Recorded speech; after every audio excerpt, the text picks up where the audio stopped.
good morning. I wanted to talk to you guys today about two different stories. So we're going to go over our story from last week and what we learned, and then we are going to talk about what we're going to learn today.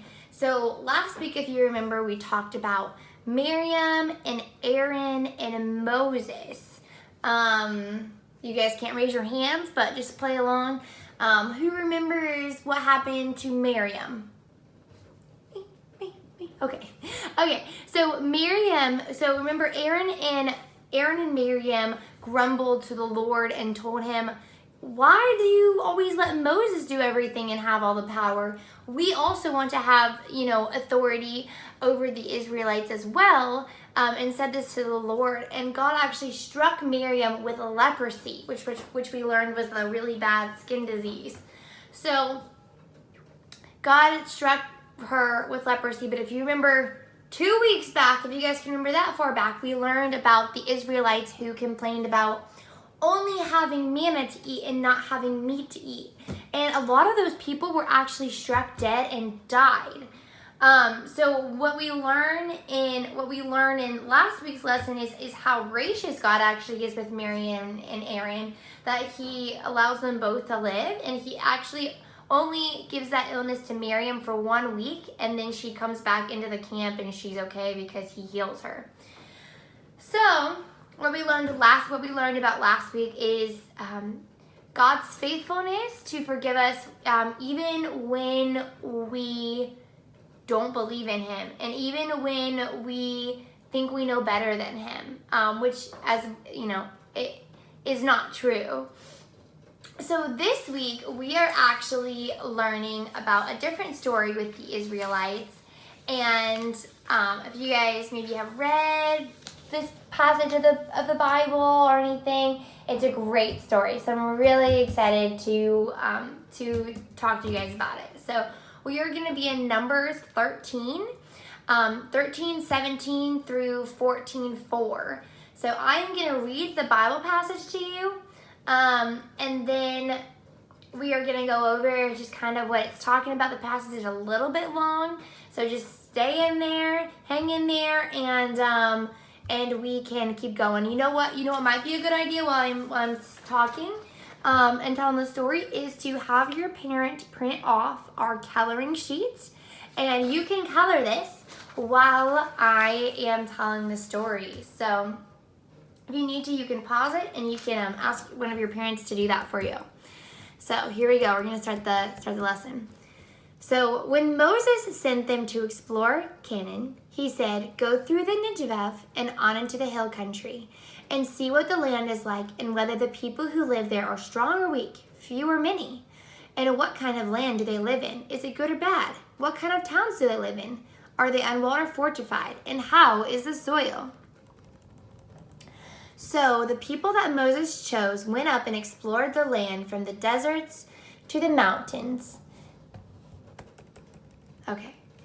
They came back to Moses and Aaron and the whole Israelite community, and they reported to them in the whole assembly and said, "We went into the land to which you sent us, and it does flow with milk and honey. Here is its fruit. But the people who live there are powerful, and the cities are fortified and very large. We even saw descendants of Anak there, and the Amalekites live there, and the Hittites, and the Jebusites, and the Amorites, and the Canaanites." Then Caleb silenced the people before Moses and said, "We should go up and take possession of the land, for we can certainly do it." But the men who had gone up with him said, "We can't attack those people. We will never win." And they kept telling the Israelites stories of how big the people were there and how fortified their cities were. That night, all the members of the community raised their voices and wept aloud. All the Israelites grumbled against Moses and Aaron, and the whole assembly said to them, "If only we did die in Egypt or in the wilderness. Why is it that the Lord is bringing us into this land and will not give us the land that he promised? It would have been better for us to die in Egypt." Okay, so that's kind of a crazy story, right? So all throughout the Bible, just to explain maybe the first thing, you may have noticed where they said that the land was flowing with milk and honey. So I remember when I was younger, I always thought, is it like actually flowing with milk and honey? Just milk spurting out of trees and honey flowing down mountains? So this is how the land is described to the Israelites by God. And he tells them that he is giving them a land that is amazing, that is everything that they have ever wanted. And that, when he leads them out of Egypt, he promises, after he leads them out of Egypt, he promises them a land where the Israelites can call their own. Because up until that time, the Israelites didn't have any place to call home because they were slaves to the Egyptians. So in this story, we're talking, Moses sends out spies. So he sends out 12 people into the land that is supposed to become the Israelites' land and that God promised them. And he said, go check out the land. We want to see what it looks like. We want to see who already lives there and how good the land is. So the spies go out, they explore the land, they see that the land is flowing with milk and honey. And by flowing with milk and honey, they mean it is a good land filled with fruits and filled with trees and good for growing animals and pastures, and it's a blessed land. Okay, so they see that it's flowing with milk and honey, but they also see that there is large cities fortified by armies and large men. It actually says that there's also the descendants of giants, like descendants of big, huge, giant people that are inhabiting this land. And the Israelites are just our size, and they're like, how can we go up against them? There is one man, though, and his name is Caleb, who speaks up, and he tries to tell the Israelites, it's okay. God has promised that he will give us this land. We should attack these people, even though they're larger than us. Even though they have fortified cities and we don't. We should attack them because God has promised us. And the people of Israel, they don't listen to him. And they say, no, we can never do that. God would not call us to do something so hard and something that seems impossible. After hearing about the giants, the Israelites seemed to lose all faith that God would protect them. They forgot what God had done for them. Their fear became anger, and they talk of choosing a new leader and returning to Egypt. When Caleb and Joshua tried to encourage them about the promised land, they even wanted to kill them. So they were even to the point where they were talking about returning to Egypt, returning to where they were slaves, because they were so fearful. And isn't it true, and I find this in my life too, that fear blinds us and fear guides us in a way that we were never meant to be. But Satan feeds our natural fears and magnifies them in a way that they paralyze us and they make us want to return to slavery again instead of wanting to go and capture the land that God said he would give to us. So God responds in anger, and he tells the Israelite people, I am going to banish you into the desert and keep you wandering in the desert longer and longer and longer. So God threatens to destroy the Israelites, but Moses intercedes for them. God decides not to kill them, but to send them back in the desert to wander until all the people that complained died. When the people heard this, they decided not to try to enter the promised land without God's help. So it is actually really sad is that our actions do have consequences. And in this story, the people that didn't believe that God could give them the land, God actually banished the Israelites into the desert for 40 years. So he banished them until everybody that didn't believe died. And so they never got to live in the promised land. They lived their entire life either slaves in Egypt or pilgrims wandering in a desert. So they lived, they did not get to see God's promises fulfilled because of their unbelief and because of their, their ability to not trust in God.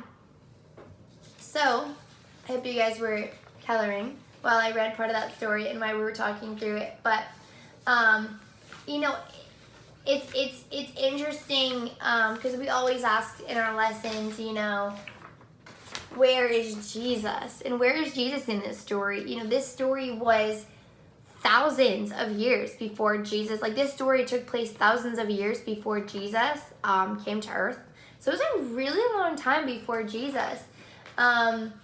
And, you know, it's interesting because, again, Moses is the foreshadowing of Jesus in this story. Just like last week, how Moses interceded for Aaron and Miriam and saved them from death, he also intercedes this week for the Israelite people that did not believe. And he says, God, please do not destroy all the people. Punish us in some other way. And so God did. And, you know, those people that did not believe, they did not get to go into the promised land. But, you know, their children did, and the next generations did, and they were able to see God's promises fulfilled. So, you know, that's always encouraging. But although God didn't allow Israel into the promised land, he forgave Israel because he knew that one day his son, Jesus, would stand in the middle as their true mediator and die on the cross for their sins. Centuries later, in a letter to Timothy, the Apostle Paul called Jesus the one true mediator, who stood in the middle between sinful man and a holy God. Even as Moses prayed, God saw ahead to the day when he would send his son. So I think some takeaways that I always have from this lesson, and something that's crazy is it's so easy to look at the Israelites and be like, why couldn't you just believe? Like, why wouldn't you believe why wouldn't you believe that God would deliver you into the land when he had saved you from Egypt? He had miraculously provided food for you. He had miraculously parted the Red Sea so that you could cross over it. All these things that like God had done that were miracles, and you know, would think would be very obvious, like God is present in our lives to all the Israelite people. And you know, I used to always judge the Israelite people and think, why were they always going astray? But then the more I started thinking about it, the more I was like, you know what? The Israelite people are also they're also a great example to Christians today of people who daily see God's blessings in their life and daily see God's presence. But then when God asks us to do something, or God asks us to, you know, go take over the promised land and it seems impossible, we say no. We fear, we doubt, just like the Israelites. And I think it's interesting because I always think of them as having such little faith, but then there's instances in my life when I don't trust that God will provide, and I don't trust that he'll be there when I need him, and it's just not true. So guys, if you have a second, think about, you know, different maybe it's your school. You don't think you'll be able to do well in your school, and then you do, and God miraculously provides for you. Or you don't think you'll ever make good friends, and then you do, and God miraculously provides for you. Or, you know, you're really stressed about something that's going on in your family or in your life, and you know, those are really hard things. Those are legitimately really hard things. But I think it's important to remember that God calls believers to hard things. He doesn't promise us a life of ease or just, you know, life being easy. But he promises a life of being fulfilled through him and a life with him in eternity. And that is so much better than a life of ease or happiness on this earth. Even though we are called to hard things, like the Israelites who are called to go against giants to, you know, get their country. We all have our own giants in our life. And, you know, I just pray for you guys that as you're going throughout your days, in your life and you're growing up, that you realize, you know, this is another giant in my life. You know, another giant. This is another big thing in my life, but God has been faithful, and he has provided, and he has been there every time. You know, it may not have been what I thought it was going to be, but God has been there every single time. And it's important to remember that when life gets hard, and it's not easy being a kid. There's a lot of hard things. So I will be praying for you guys this week. If you have any questions, you're welcome to reach out to me or reach out to Danny or Marshall. They would love to answer your questions. Make sure, you color this awesome coloring sheet. I hope you're doing all right.